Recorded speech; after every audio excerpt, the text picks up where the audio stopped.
Wow, किती छान पाऊस पडतोय बाहेर।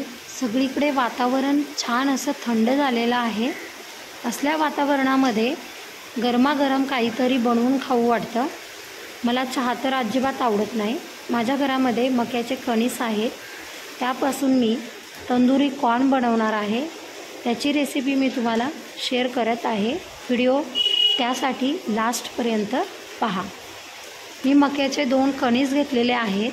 कोवळे घ्यायचे आहेत, निबर घ्यायचे नाही आहेत। निबर जर घेतले तर त्याने पोटदुखी होऊ शकते, त्यामुळे असे कोवळे कणीस घ्यायचे आहेत। साफ करून घ्यायचे आहेत कणीस। त्याचे पानं काढायचे, त्यानंतर त्यामध्ये असणारे केस काढून घ्यायचे।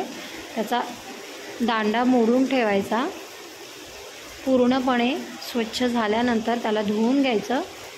त्यानंतर गॅस चालू करून त्यावरती कढई ठेवली आहे।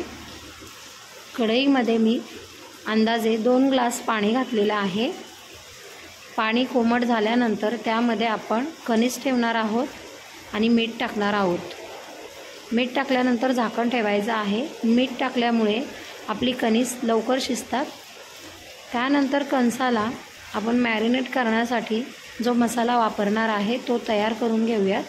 2 चमचे दही, 1 क्यूब चीज खिसून घ्यायचं, नंतर आलं लसूण paste, chaat masala, peri peri मसाला, लाल तिखट आणि मीठ घालायचं। वरून अर्धा लिंबू घालायचा आणि मिश्रण छान मिक्स करून घ्यायचं आहे। नंतर हे मिश्रण बाजूला ठेवून देऊयात। आपले कणीस उकडले का ते पाहून घेऊ। आपले कणीस 15 मिनिटांनंतर छान उकडलेले आहे। कोवळे असल्यामुळे लवकर शिजलेले आहे। या पद्धतीने आपण काढून घेऊयात, वाफ लागणार नाही याची काळजी घ्या। थोडेसे कोमट झाल्यानंतर, थंड झाल्यानंतर आपण बनवलेलं मिश्रण कणसांना या पद्धतीने लावून घ्यायचं आहे।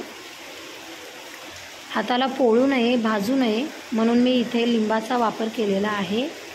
लिंबाच्या साहाय्याने आपलं मिश्रण आपण कणीसला लावून घेऊ। दोन्ही कणीसला लावायचं आहे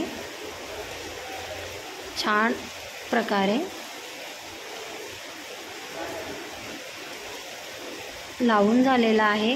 आता आपण गॅसवरती एक जाळी ठेवणार आहोत। त्या जाळीवरती आपण कणीस ठेवायचे आहेत। छान असे खरपूस भाजून घ्यायचे आहेत। सर्व साईडनी भाजायचं आहे सगळीकडून।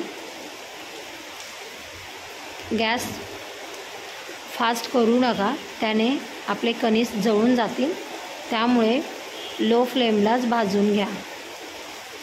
छान असे कुरकुरीत खरपूस भाजून झाल्यानंतर आपण कणसाला लिंबू लावणार आहोत। त्याने टेस्ट आणखी वाढते। हे पहा, आपले कणीस भाजून झालेले आहे। नंतर आपण टिश्यू पेपरवरती या पद्धतीने काढून घेतले। नंतर थोडीशी कोथिंबीर टाकलेली आहे डेकोरेशनसाठी। वरतून लिंबू पिळायचा आहे, थोडासा लिंबाचा रस घालायचा आहे। या पद्धतीने आपला स्वीट कॉर्न, तंदुरी कॉर्न तयार झालेला आहे। तुम्हाला ही रेसिपी आवडली असेल तर लाईक करा, शेअर करा, चॅनलला सबस्क्राईब करा।